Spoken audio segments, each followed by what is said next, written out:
The Dogon country is famous for its cliff, home to villages carved into the rock. The oldest date back to the 15th century. Just 10 years ago, it was Mali's top tourist destination.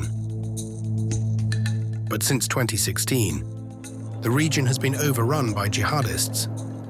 This is the most dangerous area in the country. Here, neither Malian soldiers nor French troops are present.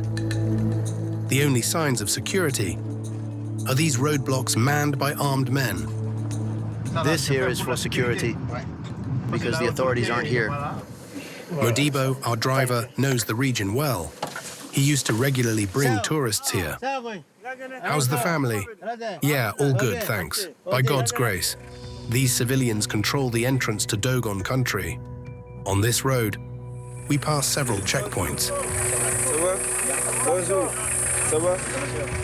Jihadists regularly ambush people here, so every vehicle is searched to keep them from entering the area. Only the local population is allowed to move around freely.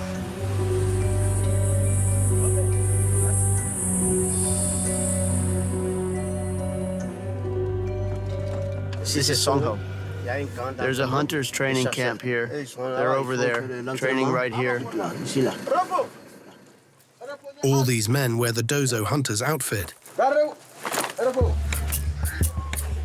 A secret brotherhood that holds esoteric knowledge and is respected by the people.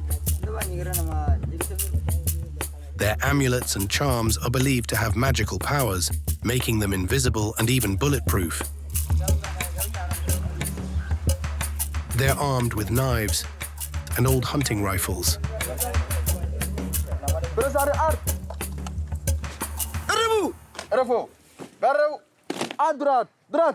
These Dozos have formed militias. Many villagers have joined them to fight the jihadists.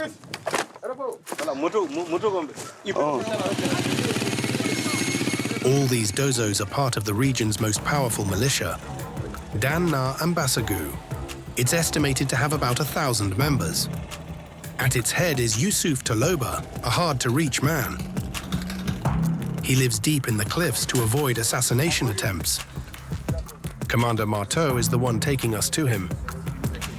All right, we're heading to Kassa. We'll go see where the attack happened. There are a lot of jihadists over there. Okay.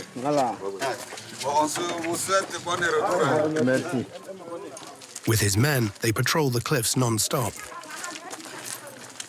It's a place they have to control because it's the last line of defense against the jihadists. The jihadists have burned the villages. More than 12 villages like this have been burned. They took all the money, killed a lot of people. Then they burned all the houses, the granaries. All the animals, they took all the animals with them. Marteau and his men only see their families 3 times a year, even though their village is only about 20 kilometers away. We don't stay in town. We can stay in the forest for a long time, for 3 months, 4 months, sometimes not even 1 day back in the village. Marteau is 25 years old. He left high school 10 years ago to become a Dozo and go underground. 3 minutes of rest. These militiamen are between 25 and 60 years old. Farmers or herders, they all lived peaceful lives until the jihadists arrived.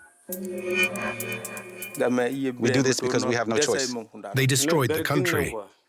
I'm a herder. The jihadists took all our animals. We've got nothing left. I was a student at the Quranic school. They chased us out and burned all the Qurans. There's no mosque left. They took all the prayer mats. They even took the stretchers used to carry the dead. They couldn't destroy everything because we're here, but the state can't even bother to ask us what's going on. Is that normal? Aren't we part of the state, us, the Dogon country? Of course we are. Today, no matter what, we're in this war to the death and we'll see it through. Exceptionally, we were able to spend several days with these men who defend Dogon country at all costs. This small territory in the Sahel. The Sahel, a strip of savanna and desert as big as Europe, home to 100 million people, where settled farmers live alongside nomadic herders. An area spanning 8 countries hit by terrorism. Among the hardest hit is Mali. A coalition of jihadist groups created in 2017 and under the banner of Al-Qaeda in the Islamic Maghreb is extending its grip over the center of the country. The jihadists are trying to impose Sharia law on the people. Facing them, a corrupt Malian army, undisciplined and under-equipped, still unable to stop the jihadists' advance, despite 5,000 French soldiers deployed in the Sahel to support and train them. Okay.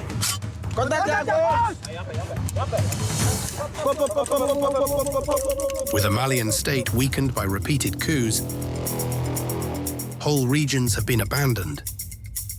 To protect themselves, Dogon civilians have formed self-defense groups. The government doesn't arm us. We're in our caves, and when the jihadists come, we take them out and take their weapons. The lack of a state has revived old conflicts between farmers and herders. When the animals migrate, that's when there are disputes over the fields. So there's always conflict. The jihadists exploit these tensions to recruit new members. We met 4 former jihadists. Everything you do has to be approved by them. Even if you don't like it, you have to do it. Whether you like it or not, they brainwash you. The only country to have stopped the jihadists' advance in the Sahel. Mauritania. They hunt them on land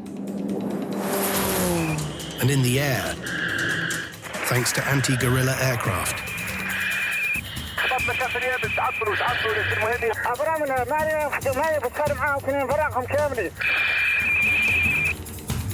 But also with traditional methods, like gendarmes on camels, gathering intelligence at the edge of the desert. Hey, we're not here to ask you for a sheep. We just need some information. A look inside a Sahel that's become the stage for a borderless jihad. In Mali, 60% of jihadist attacks are concentrated in the center of the country. Dogon country is now surrounded on all sides. The cliff is a natural barrier. It keeps the jihadists in the plains from reaching the plateaus and big cities like Bandiagara, Sévaré, or Mopti.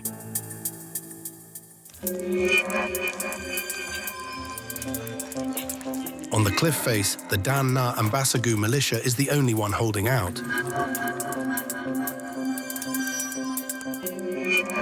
Commander Marteau and his men operate in hostile territory. The temperature is around 45 degrees in the shade. Vegetation is scarce, and so is food.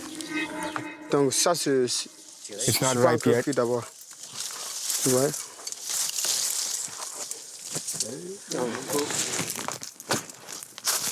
See? So like this, it's bitter. When you eat it like this, it's bitter. If it's ripe, it's really sweet. But it's not ripe yet. Now it's green. When it's ripe, it's bright yellow. In winter, that's all we eat. To resupply, the Dozos rely on villagers who meet them in the hills, like Bachir. Honor, respect, glory to you. Greeting by placing a hand on the ground is a sign of deep respect. Bachir came to bring food to the hunters. A year ago, he left Bamako and returned to his home region to help his community.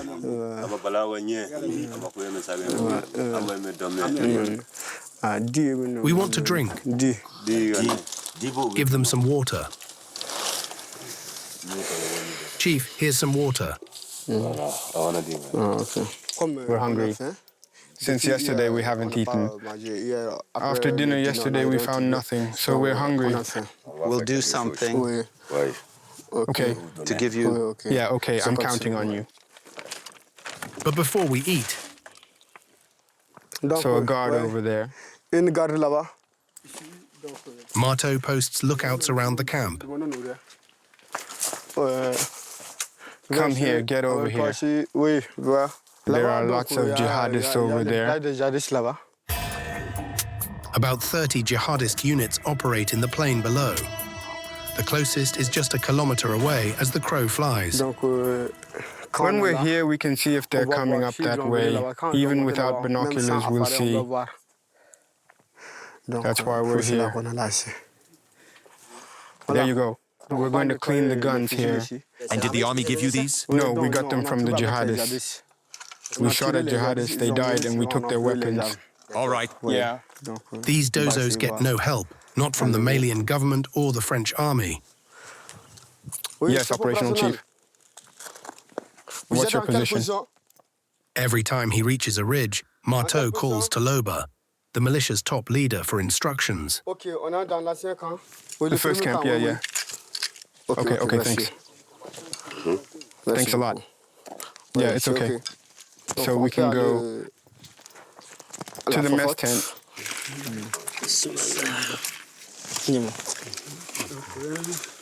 Here, meals are sacred.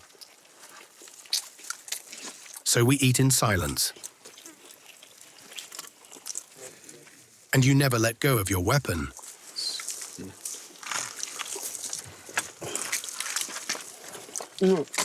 When you're done eating, you clean yourself with your shirt. Either with tree leaves or your clothes. Then we go drink water, otherwise there's not enough water.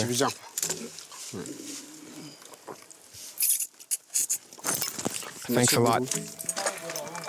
Let's go. About 50 units like Marto's patrol the cliffs. Among them, Toloba's mobile HQ. This warlord is always on the move because he's the jihadists' main target. This man, who avoids the media, finally agreed to talk to us thanks to a persistent Dogon intermediary. Make sure he knows I only came here this morning because of you. I wasn't planning to come. Even people from my village hardly ever meet me. Ask them. They just catch a glimpse of me passing by, that's all. Toloba left the Malian army 25 years ago to fight a Tuareg rebellion in northern Mali. In 2016, as the jihadists advanced, he returned to Dogon country. That's when he founded the Dan-Na and Basagu militia. All the hunters you see here are Malians. There are no foreigners among them. The government doesn't arm us. We're in our caves. And when the jihadists come, we take them out and take their weapons. The army doesn't help us. France doesn't help us. No one helps us. But the local people, they're with us. Up to now, Toloba and his hunters have managed to hold the cliff. But the jihadists still manage to raid the villages. Since 2016, 12 hamlets in the Kassa area have been looted.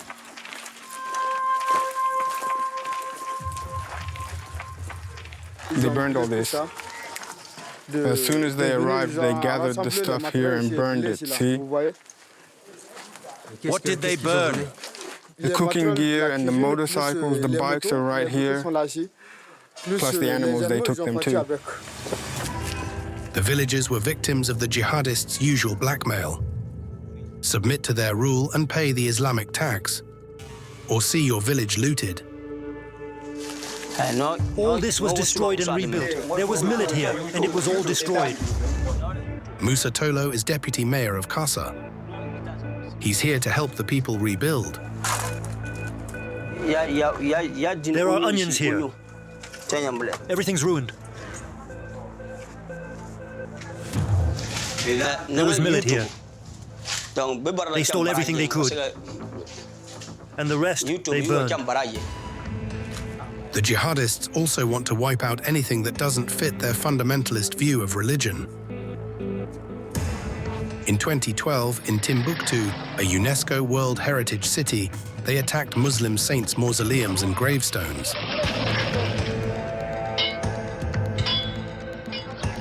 They also smashed tribal art statues.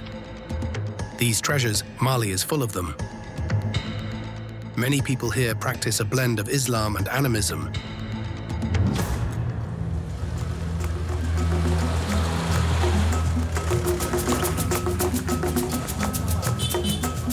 In Bamako, Mali's capital, a French collector passionate about this early art is trying to preserve it. Richard Pierron opened this gallery 6 months ago. This is for the future catalogue I hope to release around mid-June. That's my wish anyway. This catalogue will be sent to his clients, especially the big auction houses. But Richard also has a private collection. Exceptional pieces that escape destruction. He keeps them in a secret location. This is just a small part of what I have here in Bamako. His collection totals 13,000 pieces. There are so many types. These are Dogon types. This is a Dogon mask too. This Sanufa one is amazing. Look at the patina here. These are gorgeous Kore masks too. You can tell right away it's a sheep. Richard collected these treasures from all over West Africa, back when you could still travel safely. Because of the war, have a lot of objects like these been destroyed? It's constant now. Now it's constant since some people see these as evil objects, at least for some people. And to avoid trouble, a lot of villagers get rid of their objects. It's really sad, you know. It's really sad, so it disappears and often gets burned. For me, it's heartbreaking. Honestly, it really pains me. Many pieces come from Dogon country. Ah, the Dogon. I really, really like the Dogon. Now they're threatened by the Islamists. The cliff is the last line of defense against the jihadists on the plain. Only a few corridors would let them reach the plateau. So Hammer and his men protect them, risking their lives. See, that's the bullet packaging. They ate cookies here. 5 months ago, jihadists tried to break in through this passage. They ate all this here, and they attacked us here. You were up above? Yeah, we were up top, they were below. And how many were there? There were about 100 people who came here. At that time, 20 people, 24 were here.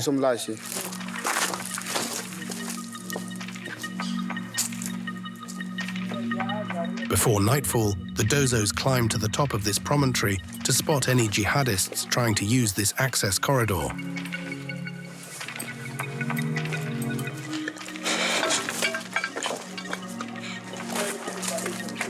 It was in this camp that Hammer's unit was during the attack, which lasted 6 hours.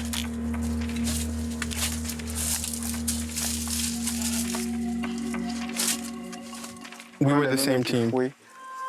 They ran, they fled. They came with a rocket launcher, but also 30 rounds, 5 rounds, 10 rounds. They've got more firepower than us. And no one on your side got hurt? They were wounded. They were wounded? They were wounded, there were deaths too. Really? Yeah. During the assault, Hammer lost 7 of his men. But us, we never back down. Even if we have to die, we'll die together. Because this is our land, Dogon country. This is our land, Dogon country. If we leave our land, where would we go? Where would we go? The military, they don't come. So what are we supposed to do? We don't have any other choice. Still, we're tired. Really tired, but we don't back down. Since I was born, I've never backed down. That's why they call me Hammer. Little hammer strikes big stone.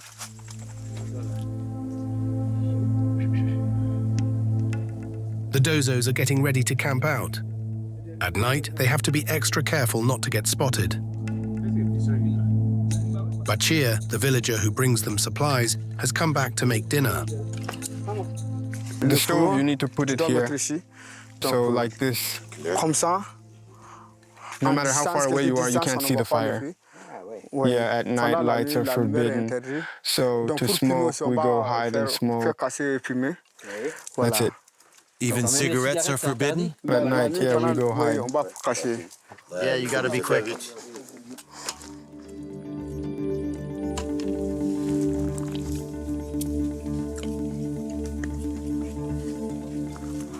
Did you see that? They're going to sleep like that. Right on the rock. Always like that. The rifle always in hand.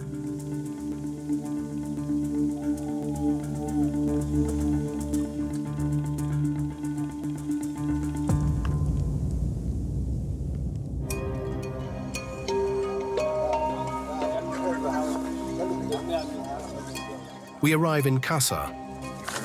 The main town of the commune still holds out against jihadist raids. As tradition demands, before entering, the Dozos have to take off their hunting outfits and magic amulets. Yeah, so we're going to undress, because for us, those clothes are forbidden in the village. The women and kids are scared of our outfits. That's why. They're scared? They're scared, yeah.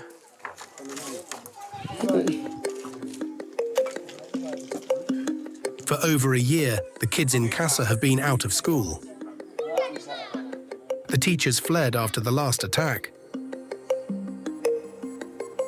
Now the classrooms are used as temporary shelter for the hunters. Hammer meets up with Musa Tolo, the deputy mayor. Oh, my major, hello, how are you doing? And the young people, are they okay? Everyone's good? No problems? Everything's fine. Everyone's fine. No problem. May God protect you. You're our only protectors. You're the sentinels of the homeland. The jihadists have tried to get into Kassa 6 times. But thanks to Hammer and the Dozos, they failed. The government doesn't listen to you? Or do they just not know what's happening? No, the government knows. They're just scared to come here because this area is really full of jihadists. The government is scared to come here. Even the mayor isn't here. He left for Koro. Musa Tolo is the only representative of the Malian state who hasn't abandoned his post here. Abandoned by his superiors, he turned to the Dogon. Hello. Hello. The traditional chief, to talk about the economic and security problems plaguing the hamlet. They took all the livestock that was grazing. When they steal your animals, what do they do with them?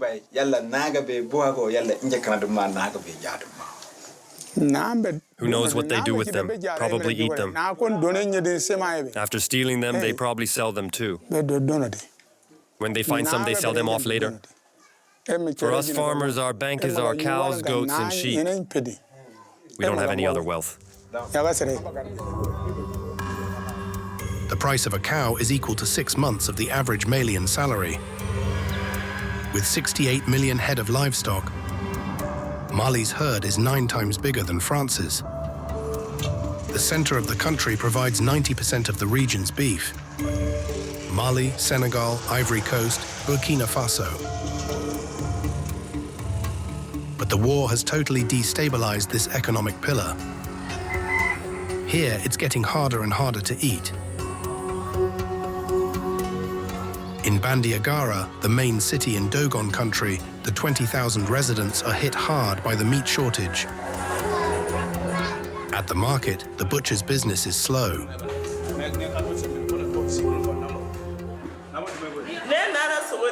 My little brother came at 6 a.m. to tell me the butcher was out of meat. I still haven't gotten any meat. He went to look elsewhere, so I'm waiting here. We're suffering, you know. The meat shortage has driven prices up. up 25% in 3 years. That's 3,000 CFA francs. All right. So a kilo of red meat is 3,000 CFA francs. That's $4. $0 per kilo, 2 days' average salary. 1,500. But since she's an old lady, I give her half a kilo for 1,250. Otherwise, it's 1,500. Since she's old, I give her a lower price. There you go. With all the hardships people face, the butchers barely make any profit now. Before we made good money, but now we don't. We still work, but we earn nothing. We don't want to give up our work. That's how it is now. Half the butcher shops in the market have closed, but Amadou Traore's shop is still going. His father, Kamia, is the president of the Butchers Association. In this family, they've been butchers from father to son since 1942. And we've never seen a crisis like this. Before the war, Amadou used to get about 20 cows a week. Now he's been looking for 5 days. But in town, a guy offers to sell me one. How much for this one? 390,000. 390,000. Come on, lower it a bit. You have to pay 385,000. Lower it, lower it. I'll take it for 300, 310,000.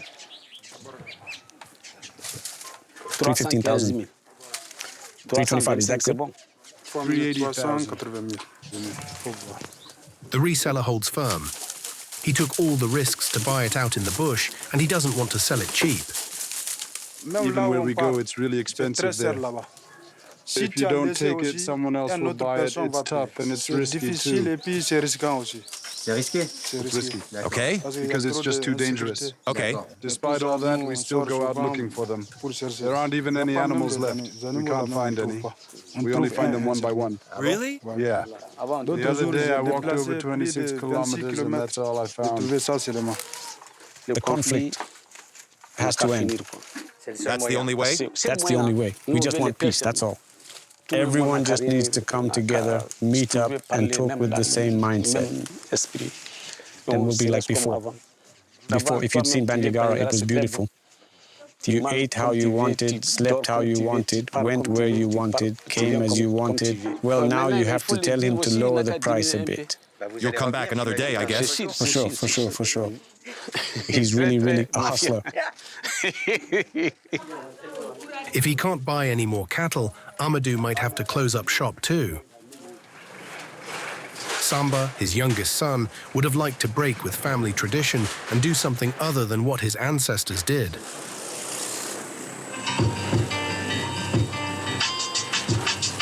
But the war ended his dream.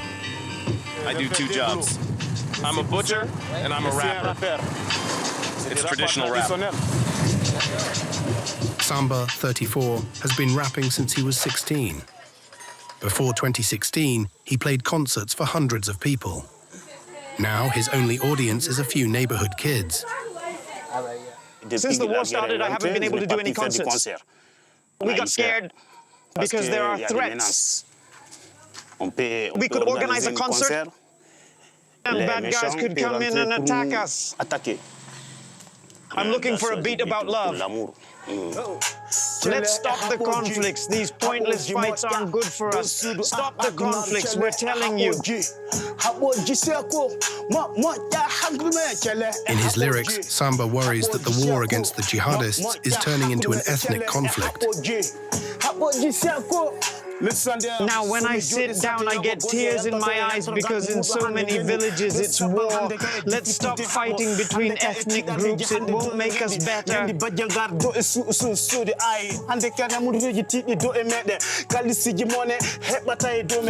Samba is Fulani, an ethnic group found in 15 West African countries, traditionally very involved in butchery and herding. Today, the Fulani are caught between the jihadists, the military, and the farmers. Most Fulani are semi-nomadic. At the start of the dry season, they migrate south with their herds. But since the war, the state no longer manages the cattle migration corridors. As a result, the cows destroy some crops, sparking conflicts between farmers and herders. When the animals migrate, that's when there are disputes over the fields. So there are always conflicts. For a while now, the Fulani have been under a lot of pressure from the authorities, and they grab you, they lock you up. The herder is afraid of being locked up. So instead of being locked up, he'd rather pay $1 million to get out. In fact, the Malian justice system, often corrupt, makes them pay huge fines. This resentment was used by a Fulani man to rally his people to the jihadist cause. That man is Amadou Koufa. To win them over, he named his group Katiba du Makina, a reference to the golden age when the Fulani Caliphate of Makina ruled central Mali in the 19th century. I want to thank God for letting me see the day when thousands of Fulani joined the jihadists to fight in God's path, even to martyrdom.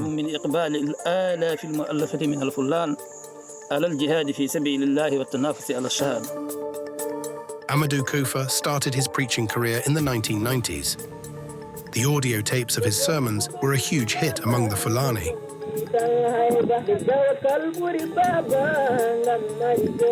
It was in Mopti, the regional capital, that he recorded his sermons in the studios of Radio Sagan, the most popular station around.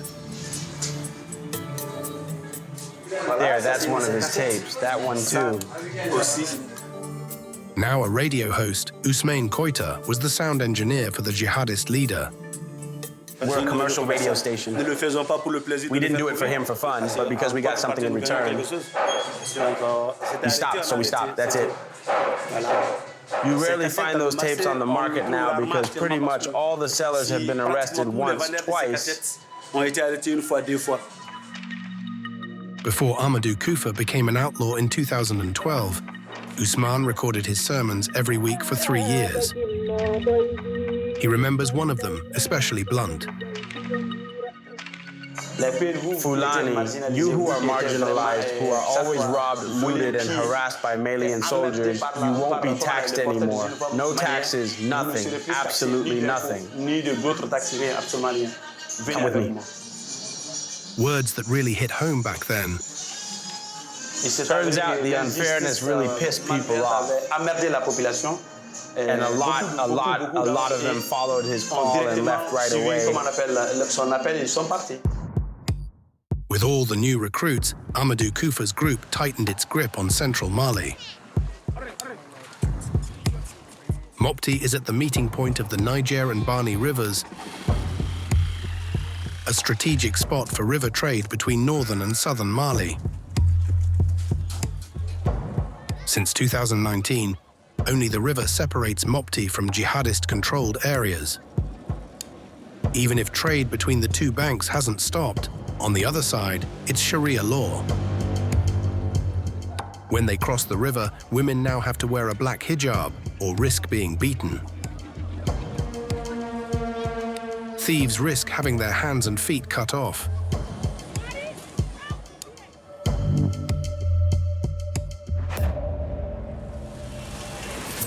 Four repentant jihadists who lived on the other bank agreed to meet us. They're all Fulani and say they joined the Islamists because they were persecuted. This former herder even saw his village attacked by the Malian army and Dozo hunters. They say all Fulani are jihadists, but that's not true. So they attack our villages, kill women, little kids 2 or 3 years old who can't defend themselves, and even old women who don't know how to use a gun. And during the attacks, did you have relatives killed? Yes. Once recruited, those who want to fight have to buy their own weapons and motorcycles. Some spent up to $1,800 to gear up. Everyone takes part in the life of the nomad camp. Me, during those 3 years, I went off to fight almost all the time. But since I'm a herder, I also took care of the animals. So when I went to fight, someone else would watch the herd for me. There were a lot of cows, often more than 1,500 head of cattle. Sometimes more, sometimes less. Among those animals, there were also some we took from our enemies. Those who go to war get a share of the loot, but the emir takes 60% to fund the Katiba's operations. For this ex-fighter, that split is unfair, and he let his boss know. Before I came, I wasn't happy with the white man's justice, and I'm not any happier with yours. So now let me go. That way you can do whatever you want. But the main reason they left was the strict lifestyle they were forced to live. The jihadists follow a Salafist interpretation of the Quran. I couldn't do what I wanted. I was scared to say what I thought, because if I did, they'd call me a fake Muslim. All that was part of their version of Sharia. Everything you do has to be approved by them. Even if you don't like it, you have to do it. Like it or not, they brainwash you. Most of all, they told us to change the way we pray. They make you put your hands like this to pray. Did they ask you to become Salafist? Yes.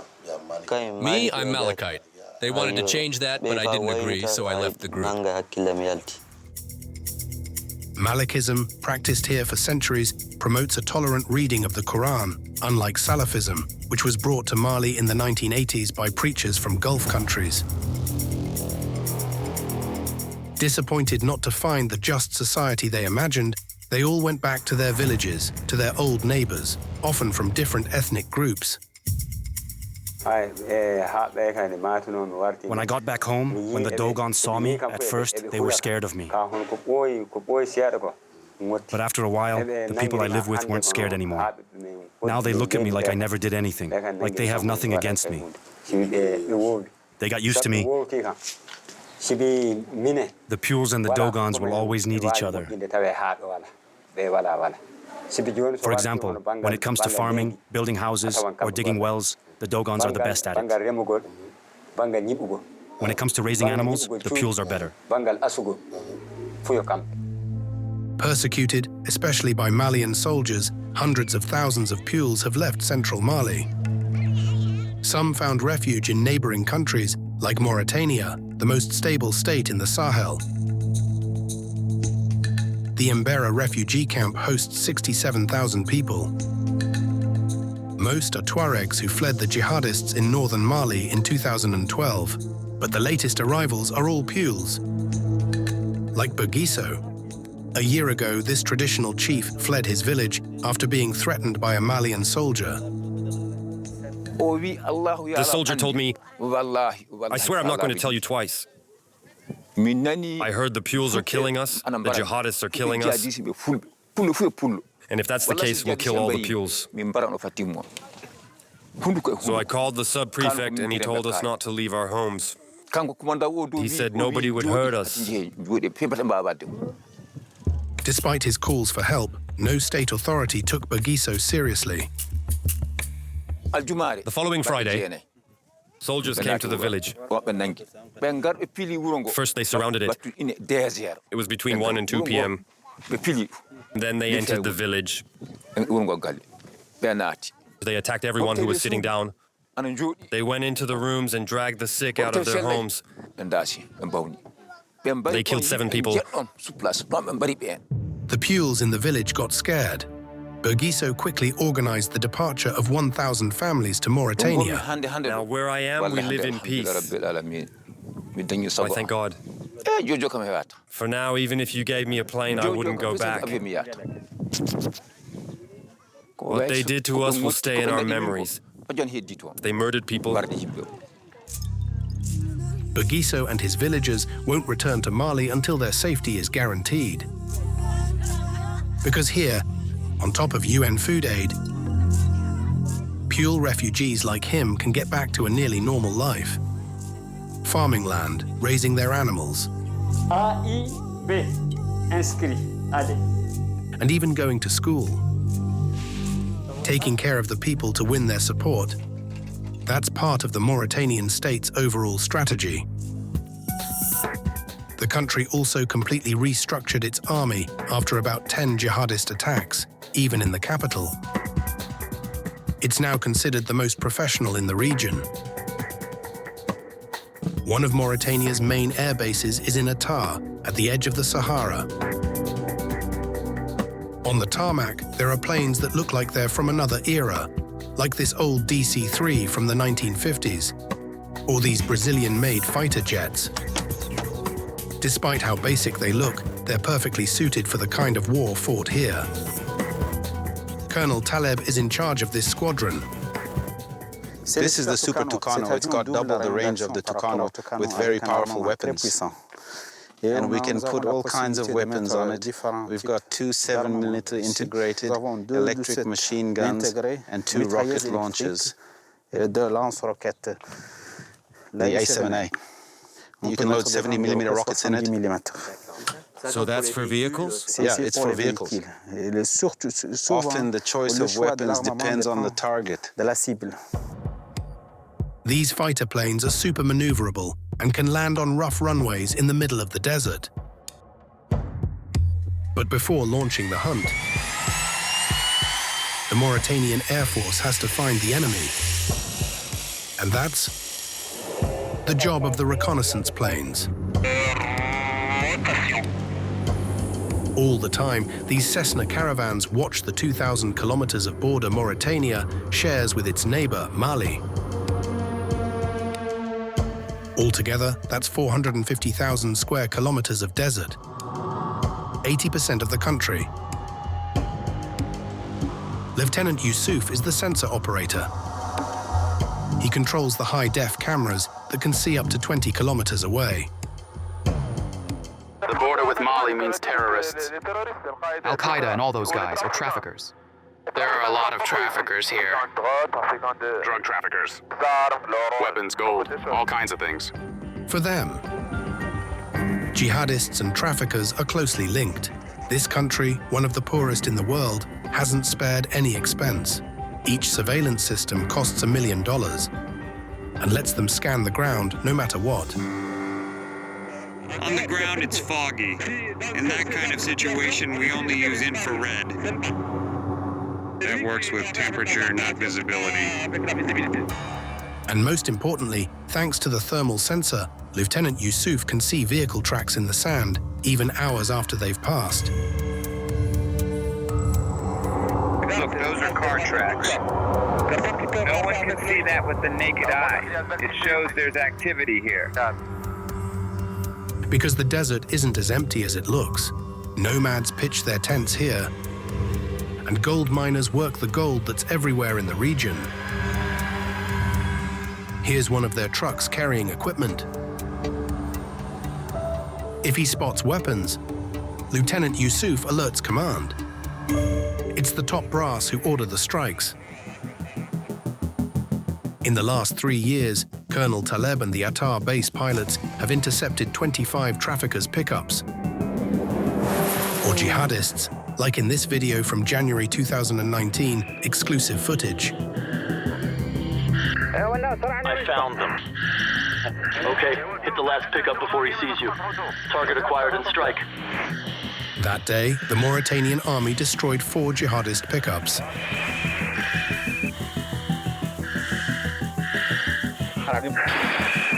Wait, I'm firing on the 4th one. Don't let the 4th one get away. Don't worry, I won't lose him.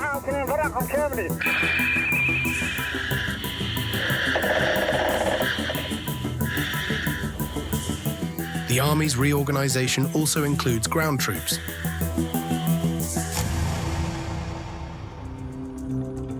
In 2009, the state created the GSI, Special Intervention Groups.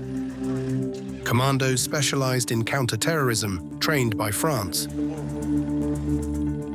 8 units of 200 men watch the border with Mali. Attention! Ready for battle? To your posts. This group of 80 soldiers is heading out for a 3-day patrol. Their pickups are fitted with heavy machine guns. The area of operations covers 18,000 square kilometers. To cover as much ground as possible, the 4x4s are spread out over a 5-kilometer wide strip. Every 500 meters, they stop. Every thorn bush could hide an enemy lying in wait. Move. Signal your buddy to follow you. Tell him to go between the trees and move fast.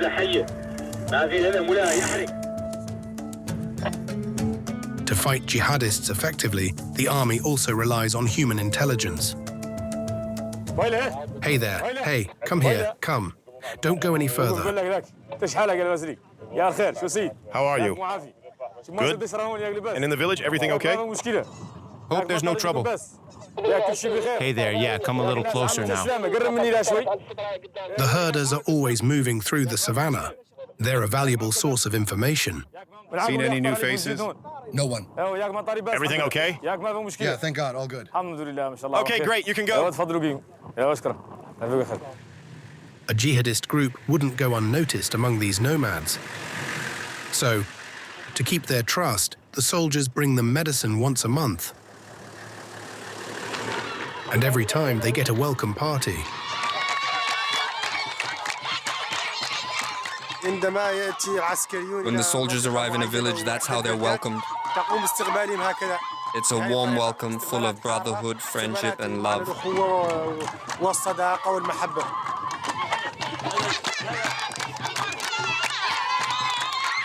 For 12 years, the GSI's presence has totally changed life for these people. Like for this cattle owner. I gotta say, since the army's been here, there's never been any more cattle theft. Never. Not even a rooster. And at night now we can sleep. Look, our cows come and go on their own and there's no more cattle theft. The state didn't just focus on security.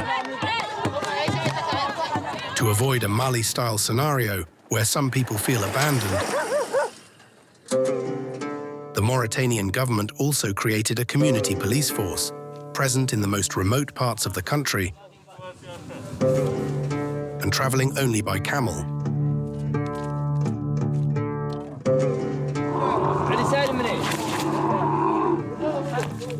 Today, 25 gendarmes are getting ready for a multi-day expedition, a camel caravan.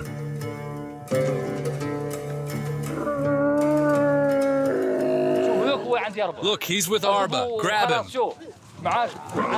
Look, you're with Ahmed Salem, Dio, and Mohammed Val. They're under Colonel El Khalil's command. Last sip of water before leaving? Yeah, before leaving, you gotta stock up. That'll get me through the whole day from now until noon. With just 3 sips of water? Yeah, of course. And with a real camel driver, you can go all day. With only 3 sips? I'm telling you, with 2 liters of water, tops 2 liters, he can go 24 hours. Oh yeah, and the camel, don't even ask, it's rough for him. If both canteens are full, he can last up to 10 days. In the middle of the desert.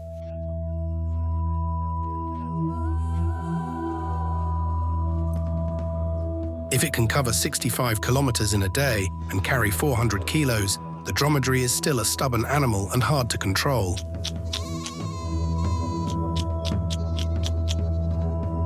So to join the Camel Corps, you need 2 things. To have been a nomad, and to know the region, its people, and their dialect perfectly.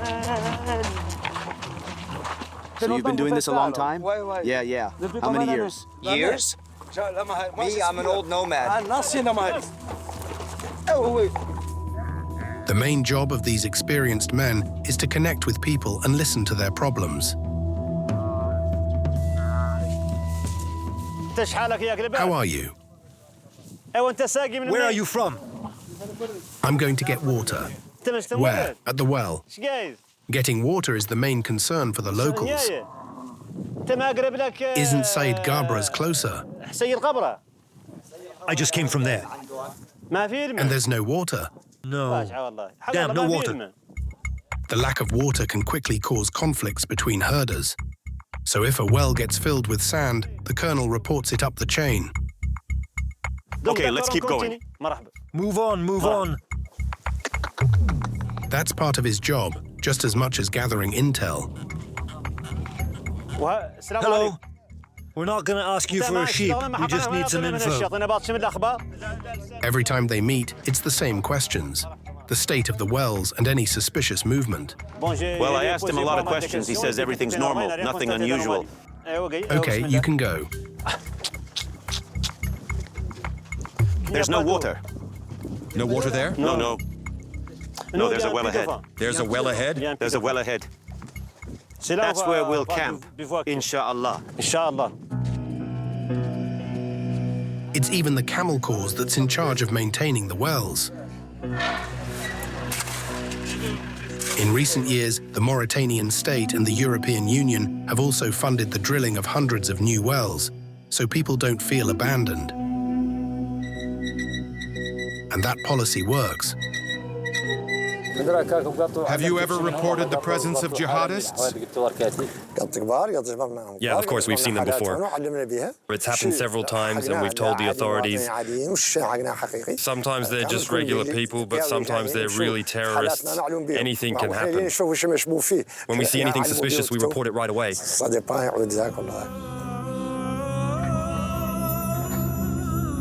Another effect of having these wells is that it keeps people in these desert areas, which could otherwise become sanctuaries for jihadists coming from Mali.